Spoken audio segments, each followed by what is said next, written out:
Hi there! Welcome to another episode of Bloodhouse, the show where we talk about art house horror films. I'm your host, Joshua Conkle.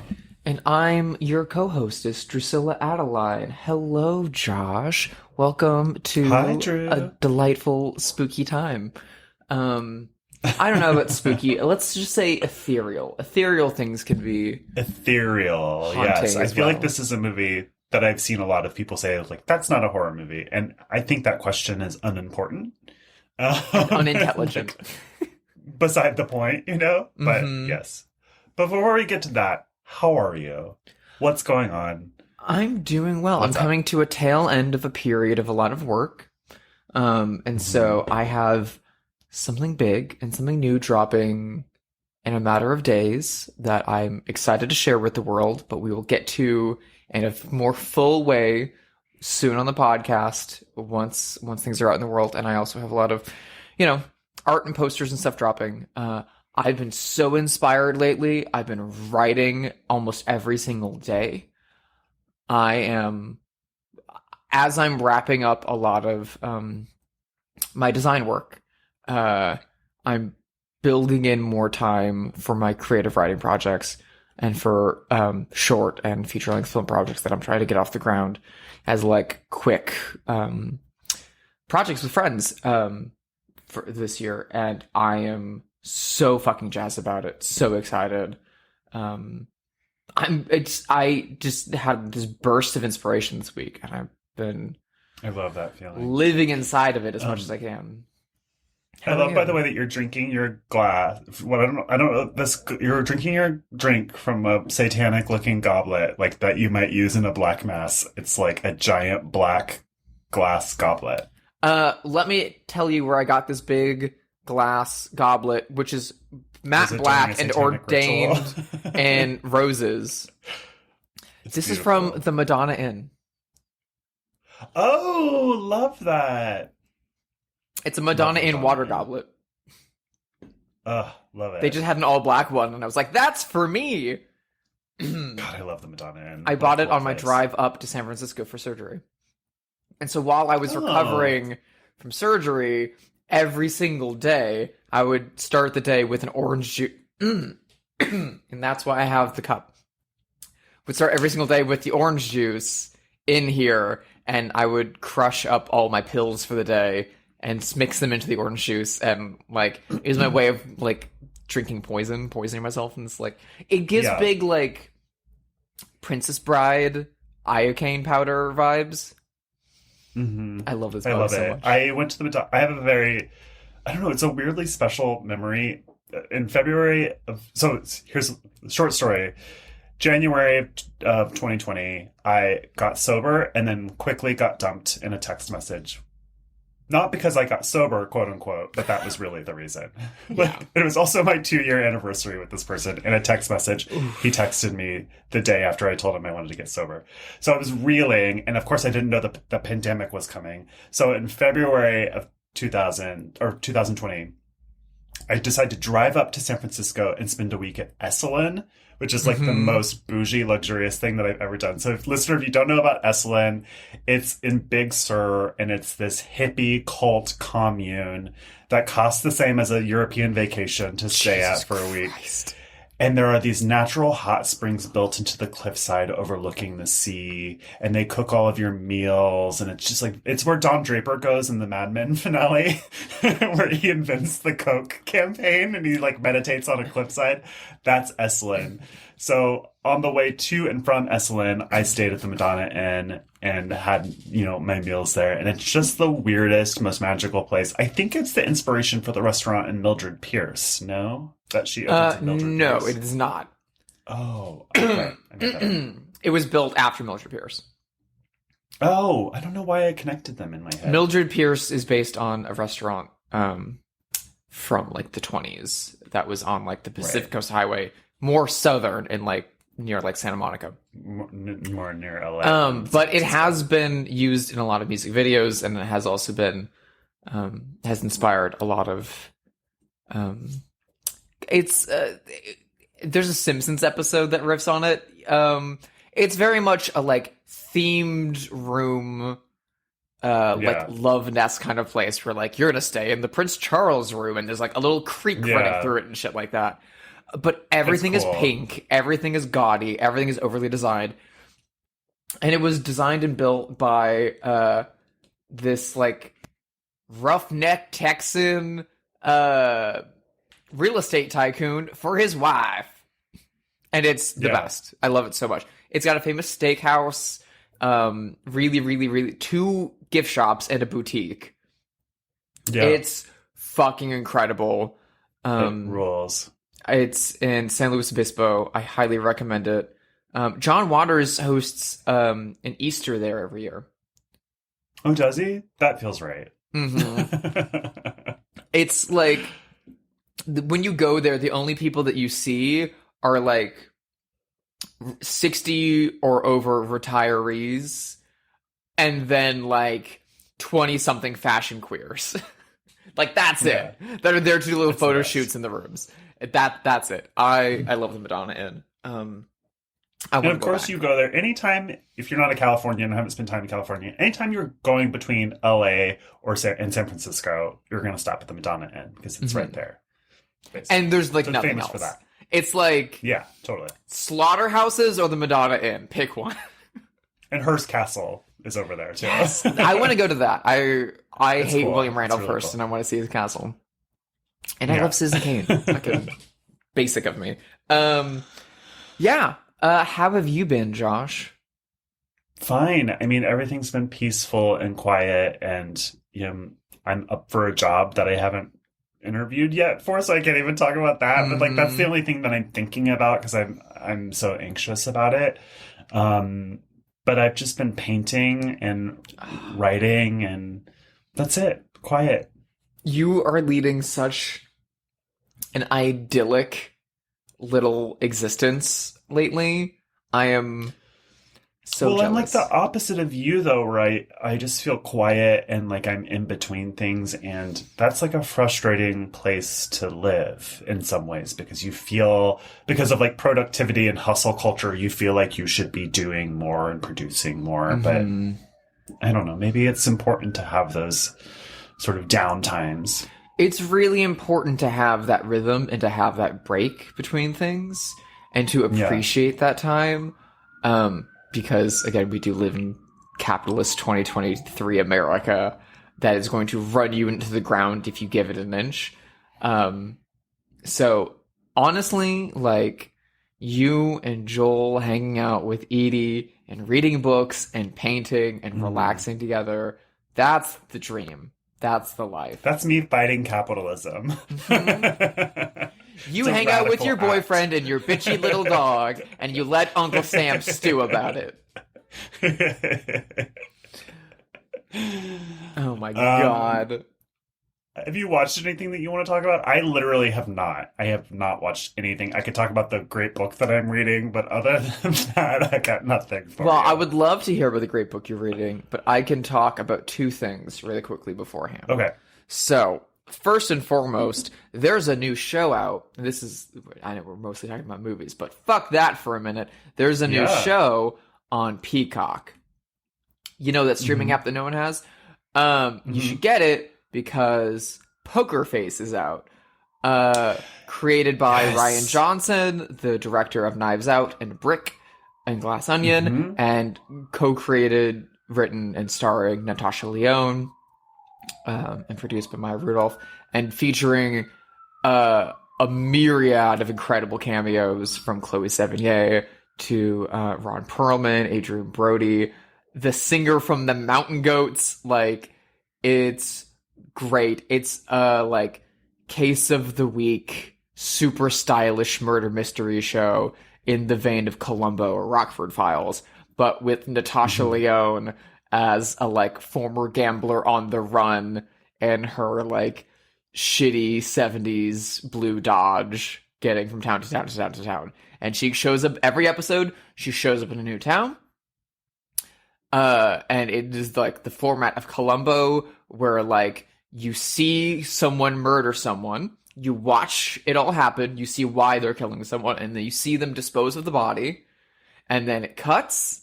And then it's like, oh, Natasha Lyonne's coming to town, and it either cuts back to before she came in town or after, and she gets involved in these people's lives and starts being like, bullshit, this guy did not die by accident. You murdered him. And starts like putting together the pieces. It's so fucking good. The first 4 episodes came out recently. New episodes drop on Thursdays.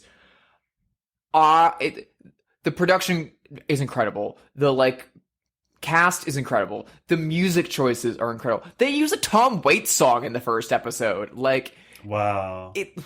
Peacock went a whole hog in on this, and successfully. It's so fucking great. It's so fucking incredible. I was just like jumping up and down in my seat, vibrating with excitement and glee and joy in just the first episode alone. I did all 4 episodes in one night. It is so much fun. I cannot recommend it highly enough, and I am so thrilled and excited to watch the rest of the series. I love Natasha. That sounds so good. I love Natasha Lyonne. I remember when her other show, Russian Doll, came out a few years ago, the first season, and everyone on Twitter was like loving her in her trench coat walking around New York City, and was like, oh my god, make her Columbo. They should reboot Columbo and have her play Columbo. And then Rian Johnson was like, Columbo's its own thing, but what if we gave her a Columbo type show? Yeah. She's so good. I can't wait to watch more. The other thing, which is also new, which is, weird and strange for me to be wanting to watch new things rather than 70s cult films. And it's streaming on Netflix. And we mentioned 2 of these people last week. I had friends over last night to watch the weirdly maligned and no one is talking about film White Noise from the Don DeLillo adaptation? Noah Baumbach, adapted from Don DeLillo and starring Greta Gerwig, Adam Driver, and Don Cheadle, and in the smallest part ever, Andre 3000. Oh my gosh, I didn't know he was in that. He's in it in the background of a few scenes, and it's like he's like one of 5 people that are like in a group that like occasionally show up, and you're like, oh hi. LCD Sound System wrote a whole new song for it that plays over a big choreographed end credit sequence, which is one of the best things I've ever seen in a movie. It is super stylized, super good. The production design, the costumes by Anne Roth are incredible.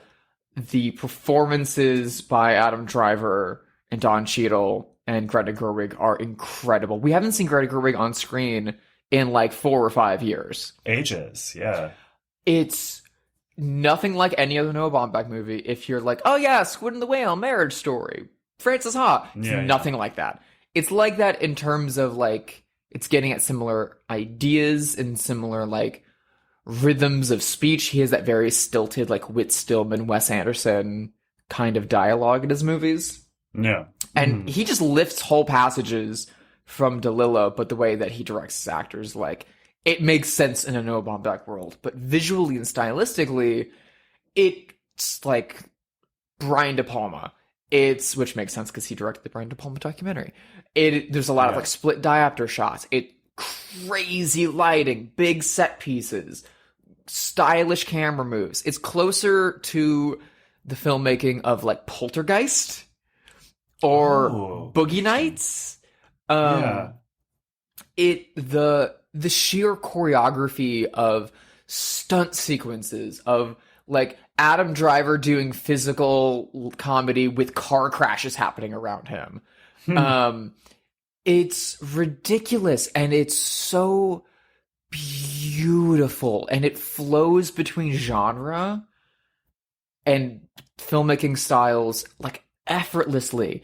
You'll be in like an operatic lecture on the similarities between Elvis and Hitler 1 second, and then you'll be inside a Hereditary level horror movie another second, and then you'll be in a like disaster movie setting another second, and then it'll settle back down into this De Palma-esque thriller.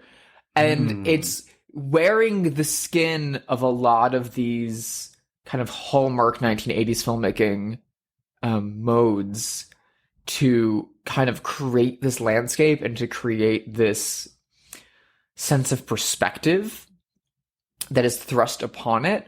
And it never feels jarring or like disconnected. It flows beautifully. And the performances are so like both stylized, and they're both wearing a lot of prosthetics, and Adam Driver's been wearing like a bit of a false gut. But they're rooted in so much truth and honesty. And Greta Gerwig has a scene near the end of the movie where she has a long confession and a long, like, teary speech. That is one of the best performances I've seen in a movie in a long time. I cannot recommend White Noise highly enough. It is so ballsy out there. It was produced by A24 and distributed by Netflix, and no one's fucking talking about it. How it's not nominated for costume and production design Oscars is insane. How no one is talking about Adam Driver or Greta Gerwig's performances is insane. Netflix buried this thing. It did like a week in 2 theaters in New York and nowhere else. It's so fucking good. I think you would love it. It's really out there. It's like 2.5 hours. It's not short.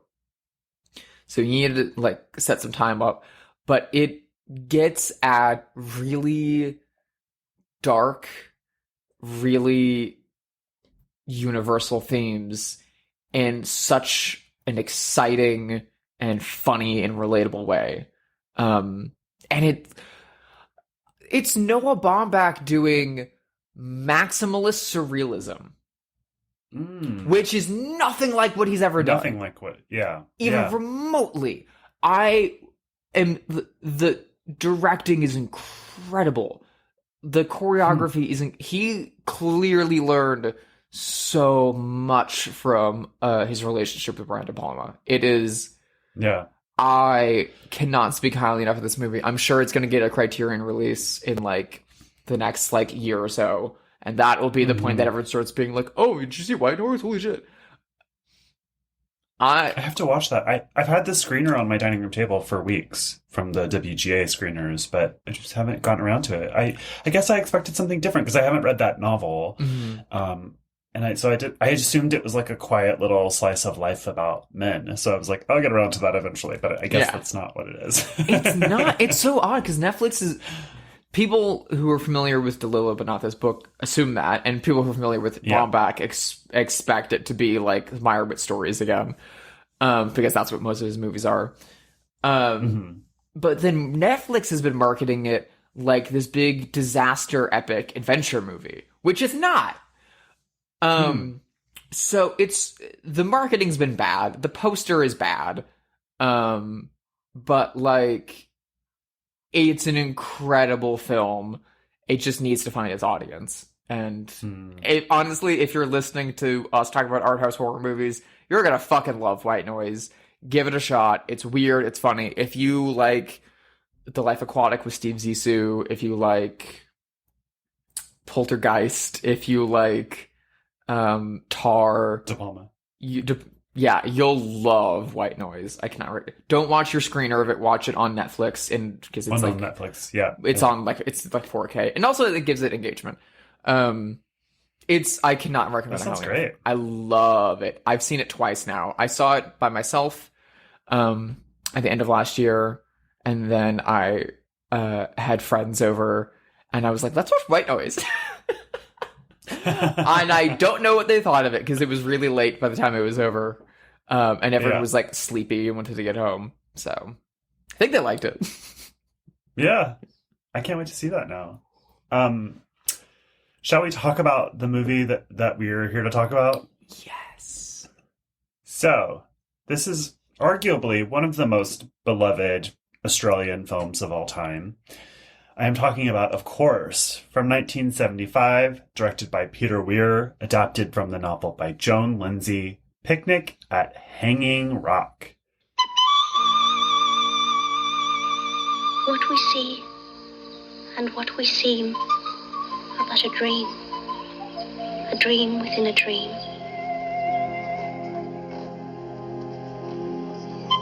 You must learn to love someone else apart from me, Sarah.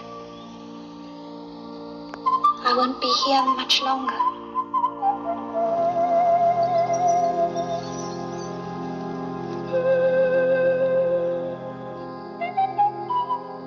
Now, I know that this is a movie that we both love. I've seen this many times. The first time I saw it was weirdly at my high school film class. Really? I went to like a rural, under-resourced public school. But shout out to Mr. Davis at North Kitsap High School. We had a really cool film studies elective. And I saw a lot of movies that I loved there for the first time. I saw this. I saw Harold and Maude there. Just really some real bops from Mr. Davis. So shout out to Mr. Davis, Picnic at Hanging Rock. And I remember thinking that the movie was kind of boring as a teenager, but also I kept thinking about it for weeks because it's a mystery that doesn't give you any answers. And it really, I find, kind of gnaws at you. Mm-hmm. And it's one of those movies that I love more when I'm not watching it versus when I am watching it, because you remember images of it so clearly and you have so many questions about it, and it's so ethereal and languid and dreamy that it just like lives on in your imagination and mind. And every so often I find myself thinking about it being like, what did that mean? Or like, I wonder what this had to do with that. And it's just such a cool movie in that way. Yeah. What's your relationship to this? I came across it probably my freshman year of high school. It was at the point where I was like very new to art house film, and I was very, very excited by like seeing my first Bergman movie and seeing my first Buñuel movie and like, who's this Fellini guy? And so I was going to my public library every single day in the summers and after school, because it was the Carmel Clay Public Library is right across from the Carmel High School, as I now know you can attest to.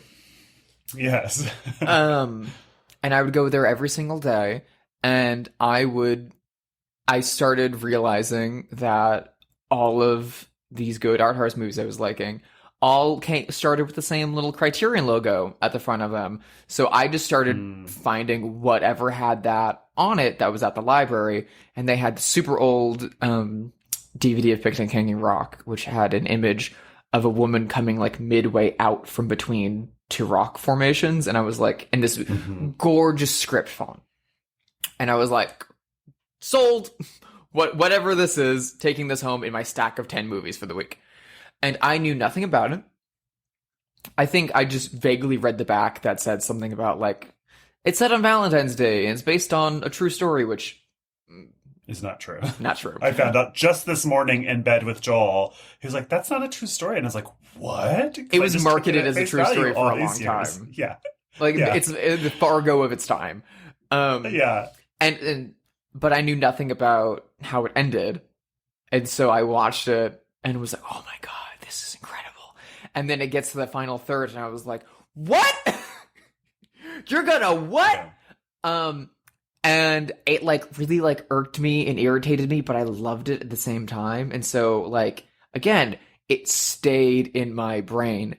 And then a year or so later, it may have caused a breakup in my life. I was dating. Oh my gosh. I was dating a girl at the time at my high school in Central Indiana.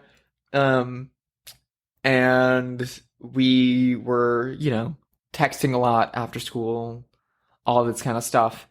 And I had put my phone down. And I, apparently she'd been texting me and I didn't see that. And I was, flipping through the TV to see what was on. And, whatever cable provider we had, movies on VOD that you could just, pop on. Yeah. And TCM must have had Picnic and Hanging Rock as an option for that month or whatever. And I got so excited that I could see this movie again after sitting on it for a year after of being like, I don't know if I like or hate this movie. I was like so excited to watch it again. I immediately put it on, and then like once it was over, I grabbed my phone and texted her, and I was like, I'm so excited! I can finally watch Picking Hanging Rock again. Oh my god! And I didn't see the other texts, and then she was like really cold and distant for me the next few days, and I was like, what's wrong? And I finally went back and saw those, and there were like very sweet, tender, emotional texts, and then I just popped in with, "Oh my god, Picnic at Hanging Rock! Fuck yeah!" Like, yeah. And it's when we started to realize, we shouldn't be dating. It's fine. Yeah, it's fine. It was a long time ago. It was a long time ago. We've grown. I certainly have. Yeah, and then it was one that I watched a lot in college. And I need to buy it again. I need to get a copy of it. I just got it in the Criterion set, the most recent Barnes and Noble Criterion sale. I just bought it for a friend from the most recent Criterion sale, but I need to get it for myself. Speaking of what you mentioned about what you love about the film, which is something that I love about the film as well, I have a quote from Peter Weir here about the movie and about how he likes to make movies. And it is thus: I do love to walk away from a movie that keeps making itself in your mind. Yes, that's exactly right. Mm-hmm. Wow, that is so on the money. I love that. I have a quote too. This is also from Roger Ebert, who loved the movie. And I think this is a great way of describing the movie. He called it a film of haunting mystery and buried sexual hysteria, and remarked that it employs two of the hallmarks of modern Australian films: beautiful cinematography and stories about the chasm between settlers from Europe and the mysteries of their ancient new home, which I loved. I thought was like dead on the money. So, I guess synopsis-wise, this is presented as a true story through opening chirons and closing chirons, but it's actually not. It's a work of fiction based on a novel. The year is 1900, and some girls from the Appleyard College School in rural Australia are going, as the title suggests, on a picnic at Hanging Rock, which is a real geological anomaly in the outback of Australia. Basically, it's an active volcano, actually. And these are Victorian girls, so they're wearing their corsets, their white dresses, their gloves, their hats. It's all very stuffy. There's a long montage at the beginning of the movie where they're doing each other's corsets and reading each other romantic poetry. So you have this vibe immediately of like repressed femininity and sexuality. And so they're going on a picnic to this geological site of great importance. And basically what happens is and we'll get into this in further detail, but three girls and one of their teachers disappears, and no one knows where they went or what happened. There are search parties that go look for them.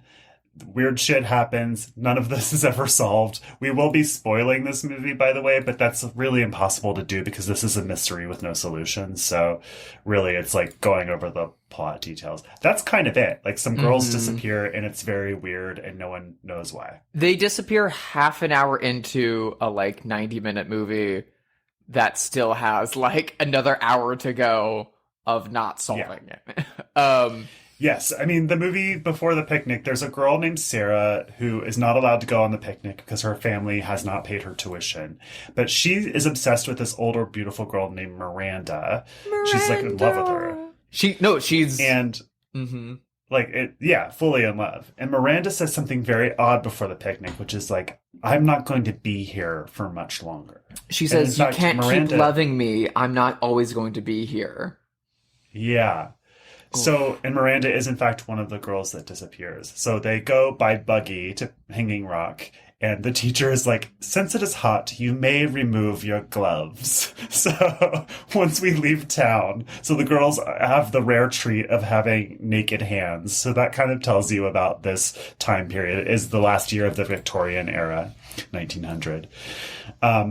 They get to Hanging Rock. There's another family picnicking nearby, the Fitzhuberts, which is a wealthy family with a handsome teenage boy who becomes obsessed with the girl, sort of virgin suicide style.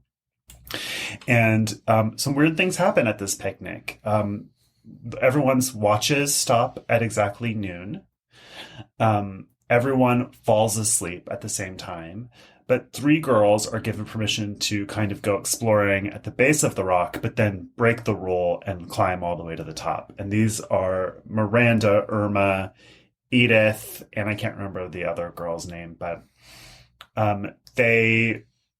it's just so weird. It's like they keep hearing these vibrations and weird noises, and then they all get very sleepy at the same time and fall asleep. Edith wakes up. Edith is like the quote-unquote annoying fat girl, basically, is how she's treated. And she wakes up to see the other 3 girls slipping into a crevice between 2 monoliths, and that's the last they're ever seen. And she starts screaming and running down the mountain and tells everyone that they have disappeared. Also, while everyone was sleeping, the math teacher, Mrs. McCraw, has gone up the mountain as well and is also missing. So we have 3 missing girls and a missing teacher. Yeah, let's start there. That's enough for now. This movie is so intensely fetishistic in the way that it presents their lives. So much of the opening is like the girls getting ready, and they're all girls' dormitory, and they're all like looking at each other, and like we can only get like glimpse of all of like gloves coming on and corsets being tightened. And then it's the picnic itself. They finally get to undress to a little bit and everything's dewy. And they're laying in the grass with their little like magnifying glasses and parasols. And it is And they're pressing flowers and books, and it's all like very feminine. It's such a like little sapphic fantasy land that the beginning of this movie takes place in. It like their world that they're at school at is such a little microcosm that they live inside of with just these girls, and that's kind of what Miranda is saying of like, this is gonna end. I'm not always gonna be here. You can't fall in love with a woman. Things like that. Well, yes, but it also could be interpreted as like a psychic vision of her experience, which is certainly how Sarah interprets it later in the film. But once we get to Hanging Rock, there's this kind of pagan, like, return to the earth, kind of like, we're gonna, like, let the rules slide a little bit. We're gonna, like, get relaxed. We can be a bit more sensuous. We can be a bit more with each other. And the math teacher that disappears is kind of presented as, like, an old maid, which, again, falls into lesbian stereotypes of the time. And the fact that these 3 girls and this teacher are the ones who like push the boundaries, push further, reach the furthest into that earthly mystery and desire and calling, and they're the ones that disappear, has a lot, for me, the way I read this movie, tied in with societal sexual repression at the time. And it's just, this movie is a specific kind of magic. Like, it's hard to think of other things like a lot of movies try to do with this. Like you're saying, Virgin Suicides, like, is aiming so hard at this movie. But and it's also so uniquely Australian in that way too. That's why that Ebert quote really hits the nail on the head. It is about the tension of Europeans trying to settle this ancient wild place. And so because of that, there is this pagan quality. You have these very strict Victorians who are in this very wild, mysterious place, and that tension is always at play. And there is this pagan quality because I don't know if we mentioned, it's St. Valentine's Day when this begins, and so the girls have a dagger at some point and are like, to St. Valentine, and it almost feels like a pagan ritual, and then they're cutting a cake with it. The vibes and aesthetic of this movie are off the charts. Like, you could cut together the dopest Lana Del Rey music video oh my God. out of this movie. You know what I mean? Like, it has big 2010s Tumblr sad girl energy in some ways, in the best possible way. There's also with them a beautiful, younger than the math teacher, French teacher named Mademoiselle Poitier, I think, who's beautiful and young. So you do have the three representations. You have the mother, the maiden, and the crone, basically, with these characters. And it's just such a beautiful movie. And there's so much to just think about and scratch at and get closer to. Their disappearance is partially witnessed by a young man named Michael Fitzhubert, who's the teenage son of a colonel from England. And he is exploring with his friend, Albert, I think his name was, who's a servant of theirs, but they're friends as well. And so they're following the girls and they're like super horny and talking about the girls' appearance. And later, Michael will become obsessed with the girls' disappearance and go looking for them himself, which is a whole other chapter that's pretty cool in this movie. Yeah, so much of the like back half of this film kind of becomes procedural. It's a lot of like talking with people to try and get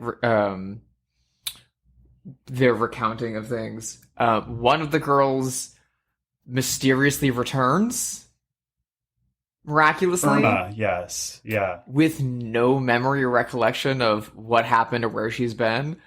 And she and Edith have a scene where, or is it her and Sarah have a scene later on where they're trying to get to the truth of the matter, and Irma's basically like, forget it, leave it alone, it's over, just forget them, we're gone, it's whatever, live your life. And it's very much what the movie ends at, but from a narrative perspective, but the filmmaking itself has no desire in that, and it is just constantly poking at you. Yeah, it's really cool. I should also mention, aesthetically, this movie is referencing Impressionist paintings. So during the picnic scenes, just imagine girls in white dresses and it's just like a giant Matisse or something. You know, it's very painterly, and they actually softened and diffused. You know, the movie has a very soft lens focus because they would slip lace bridal veils over the lens, which creates such a beautiful, dreamy softness. Such a brilliant thing. It's almost like a spell in itself. It's like the filmmakers are casting a spell almost, or like doing witchcraft in the movie. The whole movie just feels like witchcraft. That's the truth. It just feels it feels like you're under a spell. It is also, you know, for some audiences, I think including myself, a challenging movie. It is very slow, very languid, very quiet. And like I said earlier, I like the movie more when I'm not watching it than I do when I am, kind of, because to that quote of the filmmaker, it's constantly making itself in the mind of the viewer. That's exactly how I feel about this movie. And that's my favorite kind of movies. This is a very left field one to mention, but that's the same way I feel about Cronenberg's Videodrome, where it lives in my mind more often when I'm not watching it, and I have more fun thinking about when I'm not watching it than when it's directly on in front of me, because there is an ethereal nature to the filmmaking, to the storytelling, and to the ideas and concepts being presented, that they can be more potent outside of the frame of the theater than anything else. And that is so powerful, and there's so few other films and art in general that can achieve that. Yeah. Like, you're putting things on the canvas to not live there, but to live in the mind of the viewer. It's like building a hologram. Like, you're looking at the lens, but the thing is being projected in your brain. It is an incomplete story intentionally. It's brilliant. Oh my God. So I want to ask you, you've not read the book. No. The Joan Lindsay novel. The Joan Lindsay novel is very, very good. it is more interested in the procedure and the mystery than it is in the like vibe and kind of sexuality and fetishism that the film is. Yeah. So kudos to Peter Weir for bringing all that in. However, the book ends where the movie ends, but it didn't always. The book had an additional chapter and an explanation. Oh. Basically. Interesting. Which was, so Joan Lindsay presented the book to her publisher, I believe with this ending, and they were like, no, let's just hold that chapter back and publish it unresolved. And then in later printings, there's a version of the movie that the Criterion Collection put out that includes the book. This lost chapter is not included in that book, but it's included in other printings of the book. And if you Google it, you can probably find that chapter pretty easily on the internet. But it goes like science fiction. Really? It like that lost chapter is like, here's what happened. It's like it takes you back to Valentine's Day. It takes you back to being on Hanging Rock with Edith and Miranda, and it like walks you through what happened to them from their perspective, and it's like a wormhole between space and time opens up between the rocks, and they get like seduced into it. I assumed it was something. So here's the deal. Like, I'm a witchy person. I believe that there are strange places on Earth, and this is one of them. I assumed that something like that was at play because what happens in the movie is that, you know, they'll get close to a monolith and then they all fall asleep. Or, you know, there's a place on Hanging Rock where anytime someone gets close to it, they fall to their knees and can barely even crawl to that crevice. So there's all kinds of weird things like that you see. So I assumed it was something like science fiction-y or like something to do with different planes of existence or...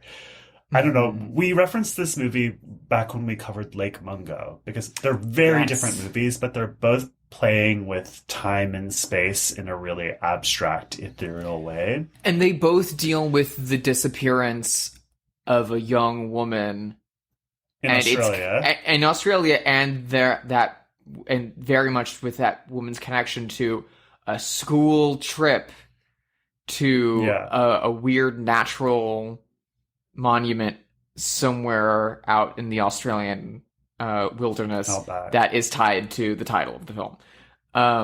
Where something supernatural happens. Like, they are very tied in those elements. One is very much a, like, to the core, depressing horror movie. The other one is this beautiful, like, nostalgia-laden rumination on sexuality and adolescence. But they're very much the same. To understand. Yeah, it's not hard to understand where this comes from, right? So if you put yourself in the mindset of a British Victorian who's come from London and you're wealthy and you're Victorian and you've come from wealthy London. Let me get in the immigrate to... All right, London, gov. We're in Australia, isn't it? Got it. All right, I'm there. Although that's a working class accent. We're talking about wealthy people, but... Imagine that you suddenly immigrate to rural Australia, which is one of the most raw, dangerous, weird places on the globe. It must have been just such a mindfuck. And I've been to Australia, you know, as like not that. And it's still like, this is a weird place. You know, like the nature is trying to kill you. It's aggressive. It's not at all like England, obviously. And so it doesn't surprise me that we're still getting these stories of like soft Europeans trying to live in like one of the world's harshest climates, you know? Yeah. It just seems so obvious, actually.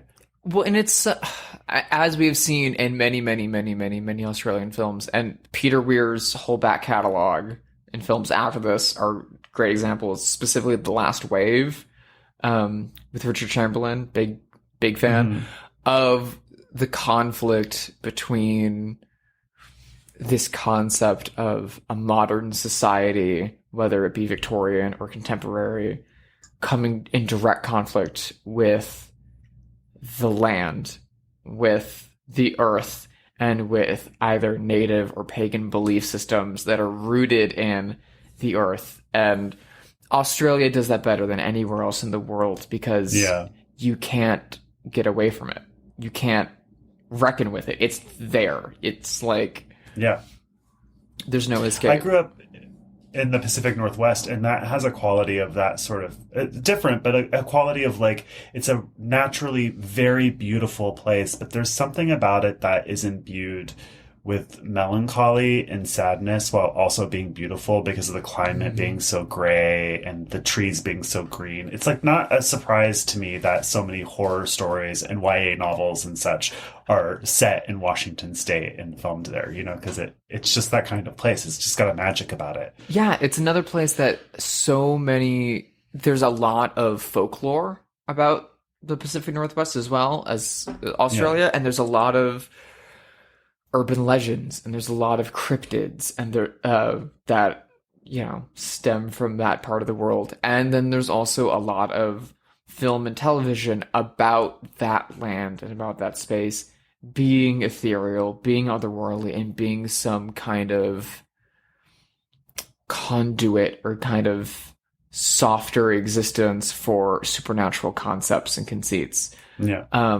And I've not been to Australia, but I've been to the Pacific Northwest, and yeah, man, you feel that it's some mixture of the climate and the elevation and the salt water in the air, and it doesn't feel right, but it also feels so right. Like it feels so good there. My skin always feels so good there, and like just other weird things happen in this movie. Michael, the rich kid, goes to look for the girls and then is found catatonic with a fistful of lace, but no body or anything. Doesn't remember finding anything. Irma, one of the girls, is later found but doesn't recall anything, but she is concussed, so it feels like she has no injuries on her body whatsoever except for some scratches, but she has been seemingly hit over the head because she's concussed, so it can't be a fall because other things would have been injured. So I don't know, just weird things like that keep happening. Meanwhile, we're following Mrs. Appleyard, the proprietress of the school, who, students are being sent home because of the controversy, and she's having a sort of breakdown, drinking too much.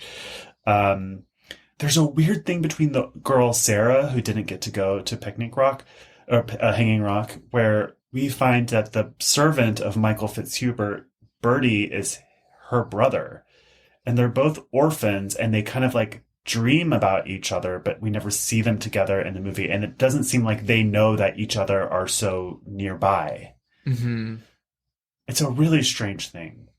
There's, I feel like part of the magic of this movie and part of the genius of what Peter Weir does is that he establishes not exactly like red herrings, but he's laying in so many additional mysteries and pieces of supernatural qualities to kind of imbue this whole world and the entire story with this alchemical, magical feeling and idea that permeates well beyond Hanging Rock. That is ground zero. That is where our story is like jumped off. That is our inciting incident, but it doesn't stop there. That's this whole world. And it really gets to me about, there's a Buñuel quote I'm going to butcher about how life without mystery is meaningless. Mm-hmm. Something along those lines. And I could not agree more. The most beautiful aspects of this life and the things that keep us going are the things we don't understand and the things that we strive to understand, because our human brains are wired to look for answers. And the less we are given, the more that we find pleasure and excitement and desire in this world. And so one of the greatest joys and treats of this movie is being able to just revel in that. Yeah. It kind of made me think of John from Don't Look Now, because a lot of the characters in this movie seem to be a little bit psychic without understanding that they are having psychic visions. So Sarah and Albert being orphan siblings that don't know each other, that are dreaming about each other but never meet in the movie. Miranda saying, "I won't be here much longer," and then disappearing. And then the end, which I find actually really upsetting. So it's the end of the term, and Sarah is told that she's going to be sent back to the orphanage because no one has paid tuition for her. And so Mrs. Appleyard, the morning that all the girls are going home for the end of term, says to somebody, "Oh, her ward came and got her early this morning," which isn't true, because then the groundskeeper goes into a greenhouse and finds that Sarah has killed herself by jumping off of the roof of the building. And then he goes back to see Mrs. Appleyard, and suddenly she is sitting there in full Victorian mourning blacks with all of her suitcases around her. And we just stop on her, and it's like a long shot of her just sitting in silence that way. So it's like she knew in some way.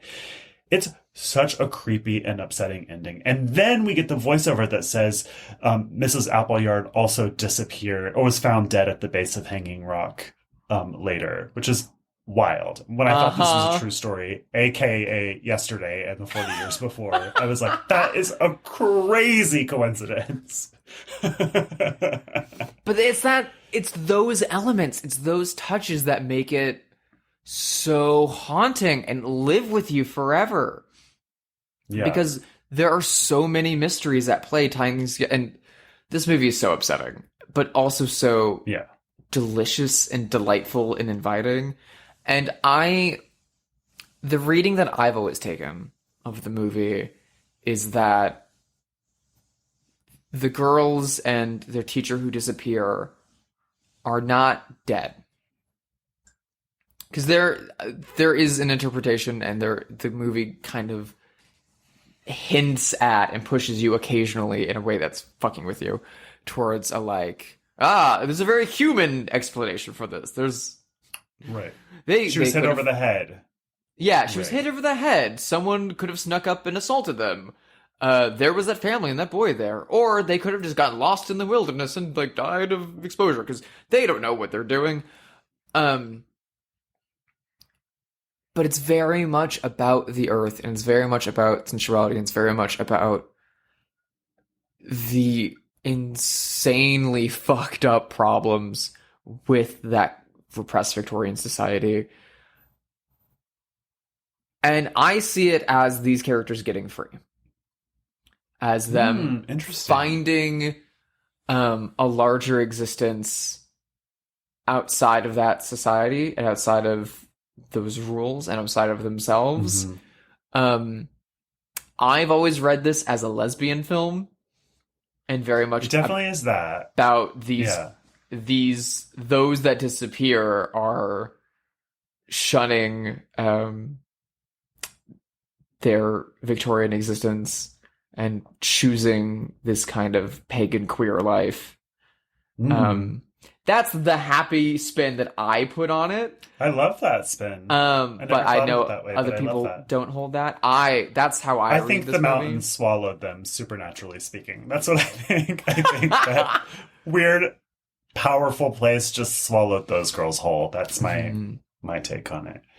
God, I love this movie.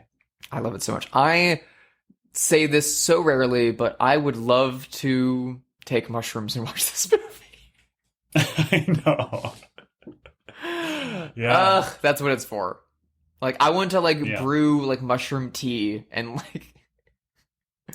have a little picnic with Hanging Rock. Yeah.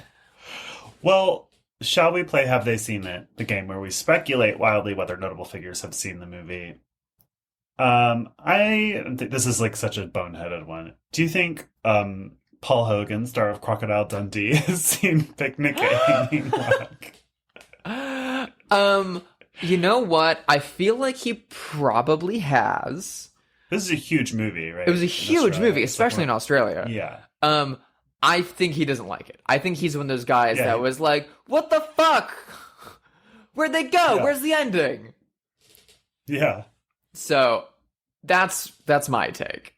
Okay. I don't. Do you think that Crocodile Dundee has a different opinion?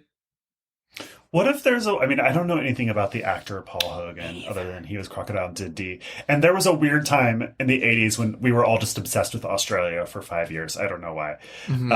But what if there's a version of Paul Hogan that's like really sophisticated? Like he's a wine connoisseur and he like loves jazz music and like I don't know. I don't know anything about him, so he just puts on the hat and the Bowie knife to get the paychecks, and that's not. I really love that version of Paul Hogan. Like, I love that version of Paul Hogan. You know, yeah, maybe there's a possibility that wine connoisseur Paul Hogan adores Peter Weir's Picnic at Hanging Rock. And you know what? Maybe. Probably. Great. Speaking of Australian icons of yesteryear, and one that very much loved and appreciated the animals and nature of Australia, do you think that crocodile hunter Steve Irwin ever saw Picnic at Hanging Rock? I was like, no, but Bendy has. I don't know if that's true. Yeah. His daughter, Bendy. No, I don't think so. But I think maybe Bendy has. I don't know. But I don't know. What do you think? I feel like there's a world in which this was a really special movie for him, but probably not. I feel like he's probably seen The Last Wave. He's probably not seen Picnic at Hanging Rock. And we'll never know. What about queer Australian singer Troye Sivan? Do you think that he has seen Picnic at Hanging Rock? Yes, but only very, very high, and has very little memory of it outside of like Tumblr gifs. Yeah, that's kind of the ideal way to see this movie. Honestly, yeah, like you get the vibe. Yeah. So Peter Weir, after the success of this movie and the success of the Mel Gibson film Gallipoli, which was a big box office hit that no one remembers anymore because it sucked. It's fine. It's like a war movie. Went on to make a lot of bigger films in America. He made Dead Poet Society. He made Master and Commander. And he also made The Truman Show. Yep. My question is, do you think that Canadian comedian and Tumblr painter Jim Carrey has seen Picnic at Hanging Rock?